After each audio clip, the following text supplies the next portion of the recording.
안녕하세요. C.S. 루이스의 고통의 문제 읽기 15번째 영상입니다. 지난 영상에서는 인간을 향한 하나님의 사랑을 이해해 보기 위해서 그와는 다른 형태의 사랑들을 살펴보고 거기에 있는 공통점들을 통해서 보다 더 원형에 가까운 그런 사랑의 본질을 유추해보는 그런 유비의 방법을 사용하고 있습니다. 지난 영상에서 작품을 향한 예술가의 사랑과 또 동물을 향한 인간의 사랑, 이 두 종류의 사랑을 살펴보면서 공통점으로 사랑의 대상이 더 좋고 더 훌륭한 모습이 될 때까지 사랑을 하는 쪽도 또 사랑을 받는 쪽도 사랑을 하는 수고와 또 변화되는 고통을 멈출 수 없는 그런 공통점이 있음을 살펴보았습니다. 이번 영상에서는 아들을 향한 아버지의 사랑이라는 또 다른 형태의 사랑을 살펴봄으로써 C.S. 루이스가 하기 원하는 그런 유비의 방법을 계속해서 이어나가 보도록 하겠습니다. 페이지 70페이지인데요. 마지막 단부터 지난 영상에 이어 계속 읽어가면서 또 내용을 나누어 보겠습니다. 이보다 더 훌륭한 유비는 인간을 향한 하나님의 사랑을 아들을 향한 아버지의 사랑에 빗대는 것으로서 이 유비가 우리 주님의 가르침에 일관되게 나타나는 것만 보아도 그 가치를 쉽게 인정할 수 있습니다. 그러나 이 유비를 사용할 때에는 예컨대 주기도문으로 기도할 때에는 주님이 이 유비를 쓰신 그때 그곳에서는 현대 영국과 달리 아버지의 권위가 훨씬 컸다는 사실을 기억해야 합니다. 주기도문으로 기도해야 할 때, 즉 하늘에 계신 우리 아버지여 라는 기도를 하면서 우리가 하나님의 사랑을 생각할 때는 주님이 그런 유비를 쓰실 때는 아버지의 권위가 훨씬 컸던 고대 시대임을 우리가 꼭 기억해야 된다 라고 이야기하네요. 왜 그런지 또 계속 읽어보겠습니다. 아들을 세상에 태어나게 만든 것을 약간은 미안해하면서 혹시나 억압이 될까봐 아무 제재도 가하지 않거나 심지어 정신적 독립에 방해가 될까봐 아무 훈계도 하지 않는 아버지는 하나님의 아버지 되심을 크게 오해하게 만드는 상징입니다. 그러게요. 현대의 친구 같은 아버지를 떠올리면 오히려 하나님의 아버지 되심을 크게 오해하게 만드는 그런 상황이 될 수 있다라고 경고를 하네요. 저는 아버지들이 고대 시대처럼 큰 권위를 갖는 것이 좋으냐 나쁘냐에 대해서 말하려는 것이 아닙니다. 아버지 되심이라는 개념이 그 말씀을 처음 들은 사람에게 무엇을 의미했으며 그 후 몇백 년 동안 같은 말씀을 들은 사람들에게 또 무엇을 의미했는지를 설명하려는 것 뿐입니다. 그러게요. 지금 C.S. 루이스가 강조하는 것은 권위를 중심으로 한 아버지와 아들의 관계가 더 좋으냐 아니면 친구 관계 같은 현대의 아버지와 아들의 관계가 더 좋으냐 그것을 비교하려는 것이 절대 아니라고 이야기합니다. 단지 아버지 되심이라는 개념을 이해하기 위해서 성경에서 말하는 그 아버지 되심이라는 개념을 이해하기 위해서는 성경이 쓰여질 당시에 문화, 그 생각들, 즉 성경을 쓰는 사람들의 의도와 또 성경을 읽고 듣는 사람들의 상황들을 꼭 이해해야지만 그 의미를 정확하게 이해할 수 있다라는 말하자면 성경 해석의 원리와 똑같은 원리를 지금 우리에게 이야기해주고 있습니다.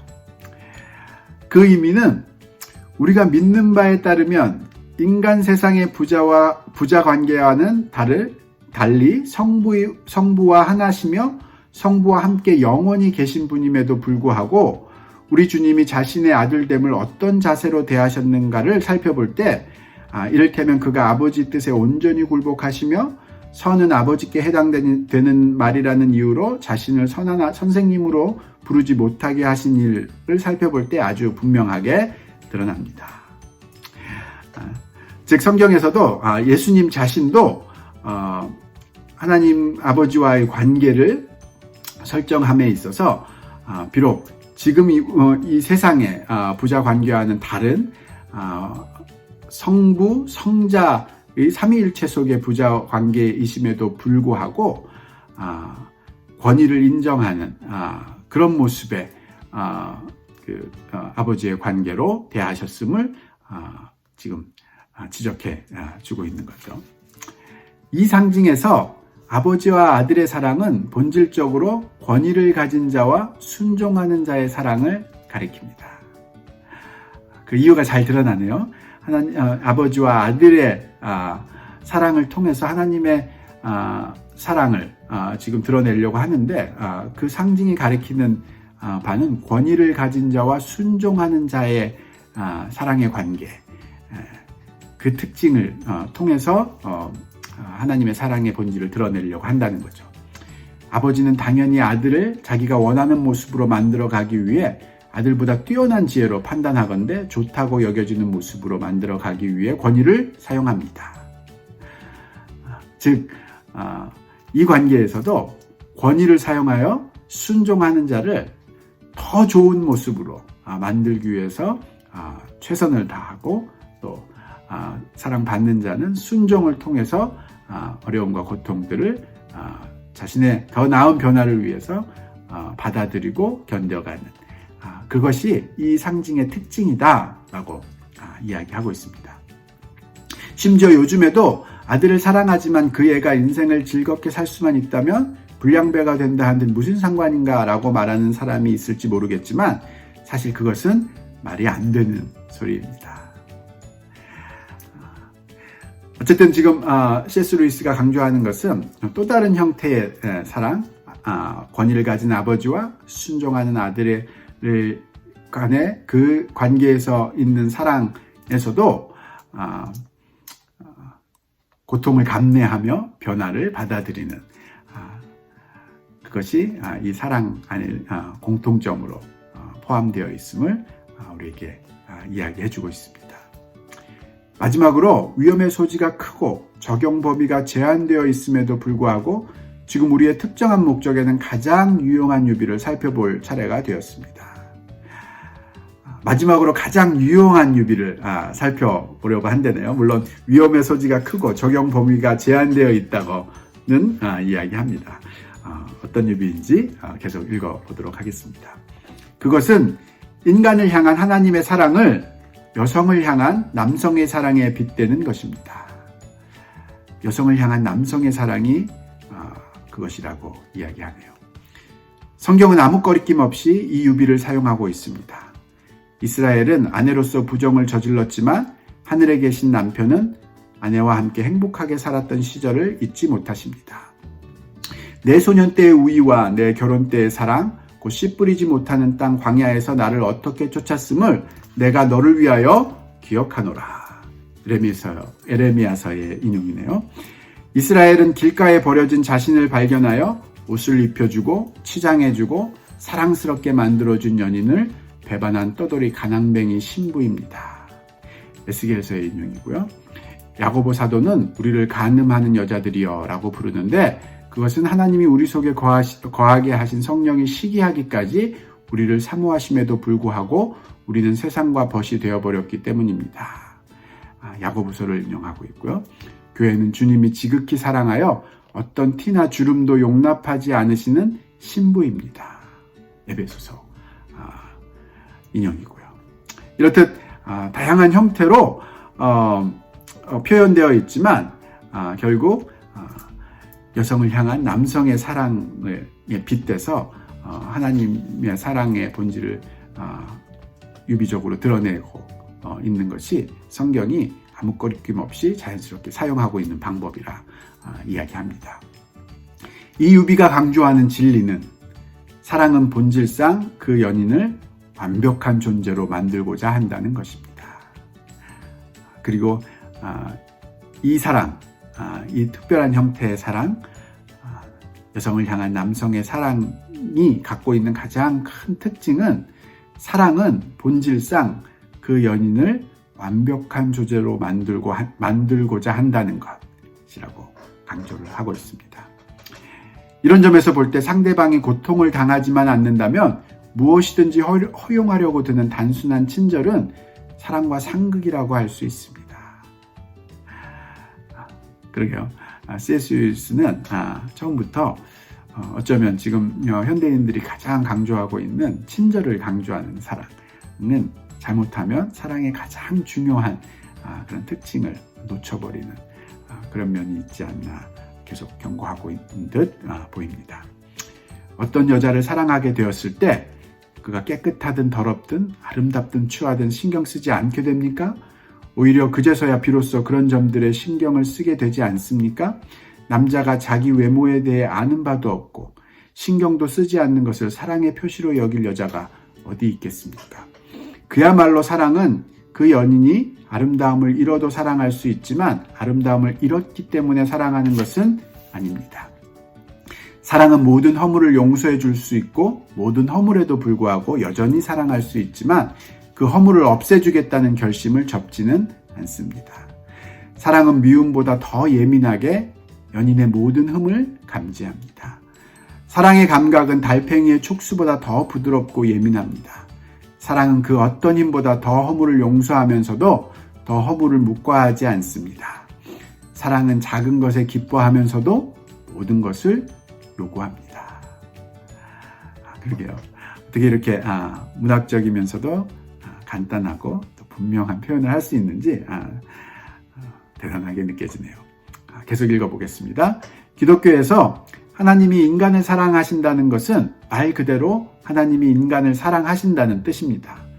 우리에게 무관심한 나머지 사심없이 우리의 복지에 신경을 쓰신다는 뜻이 아니라 두렵고도 놀라우며 참된 의미에서 우리를 사랑의 대상으로 삼으셨다는 뜻입니다. 여러분은 사랑의 하나님을 만나고 싶어 했습니다. 그 하나님이 여기 계십니다. 여러분이 대수롭지 않게 불러낸 위대한 영, 그 무시무시한 용모의 군주가 여기 계십니다. 꾸벅꾸벅 졸면서 여러분이 그 나름대로 행복해지기를 바라는 연로한 할아버지의 인자함이나 양심적인 치안판사의 냉담한 박애주의, 손님 대접에 책임감을 느끼는 집주인의 배려로서가 아니라 소멸하는 불로서,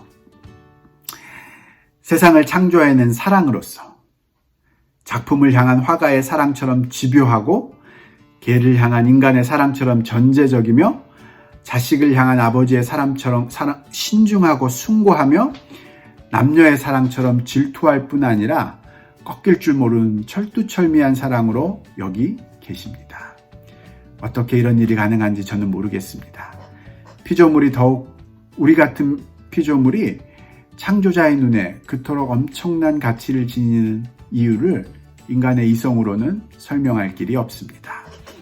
이 부담스러운 영광은 우리가 감히 받을 자격도 없고 어쩌다 은혜가 임하는 순간이 아니면 감히 바랄 수도 없는 것임이 분명합니다. 옛 희곡에 나오는 처녀들처럼 우리는 제우스의 사랑을 깎아내리는 경향이 있습니다. 그러나 하나님이 우리를 사랑하신다는 사실은 의문의 여지 없이 확실해 보입니다. 감정을 초월하신 분이 마치 열정에 휩싸인 듯 말씀하시며 자기 안에 자신의 복과 다른 복의 원인을 지니고 계신 분이 마치 무언가 부족해서 갈망하는 듯 말씀하십니다. 에브라임은 나의 사랑하는 아들, 기뻐하는 자식이 아니냐. 내가 그를 책망하여 말할 때마다 깊이 생각하노라. 그러므로 그를 위하여 내 마음이 치근한즉. 예레미야서이네요. 에브라임이여 내가 너를 어찌 놓겠느냐. 이스라엘이여 내가 어찌 너를 버리겠느냐. 내 마음이 내 속에서 돌아. 호세아에서의 말씀이고요. 예루살렘아 예루살렘아 암탉이 그 새끼를 날개 아래 모음같이 내가 내 자녀를 모으려 한 일이 몇 번이냐. 그러나 너희가 원치 아니하였도다.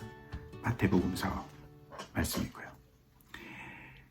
인간의 고통과 인간을 사랑하시는 하나님의 존재를 조화시키는 문제는 우리가 사랑이라는 말에 하찮은 의미를 부여하여 인간이 만물의 중심인 양 만물을 바라보는 한 결코 해결될 수 없습니다. C.S. 루이스는 인간의 고통과 하나님의 사랑을 조화시키는 이 고통의 문제를 해결하지 못하는 가장 큰 이유 중에 하나가 바로 인간 스스로를 만물의 중심인 양 바라보는 것, 거기에 있다고 지금 이야기합니다. 인간은 중심이 아닙니다. 하나님은 인간을 위해 존재하시지 않습니다. 인간은 자기 자신을 위해 존재하지 않습니다. 주께서 만물을 지으신지라 만물이 주의 뜻대로 있었고 또 지으심을 받았나이다. 우리를 만드신 주된 목적은 우리로 하여금 하나님을 사랑하게 하려는 데 있는 것이 아니라, 물론 이 목적도 있지만 하나님이 우리를 사랑하심으로써 우리를 그의 사랑이 아주 기쁘게 머물 수 있는 대상으로 만드시려는 데 있습니다. 하나님의 사랑을 향해 현재의 우리 모습에 만족하라고 요구하는 것은 하나님께 하나님이시기를 그만두라고 요구하는 것과 같습니다. 하나님은 하나님이시기 때문에 그의 사랑은 본성상 지금 우리의 인격에 있는 흠들을 저지하고 거부할 수밖에 없으며, 그는 이미 우리를 사랑하고 계시기 때문에 우리를 사랑스러운 존재로 만들기 위해 노력하지 않으실 수 없습니다. 전보다 좀 나아졌다 해도 여전히 불순한 현재의 우리 모습에 만족해 주시기를 바랄 수는 없습니다. 그것은 마치 거지 소녀가 더러운 누더기 옷을 걸치고 있으면서도 코페투아 왕이 만족해 주기를 바라는 것이나, 이미 인간 사랑하기를 배운 개가 야생동물처럼 벌레투성이의 더러운 몸으로 집안에 아무 물건이나 물어뜯으면서도 주인이 너그럽게 봐주기를 바라는 것과 다름없습니다.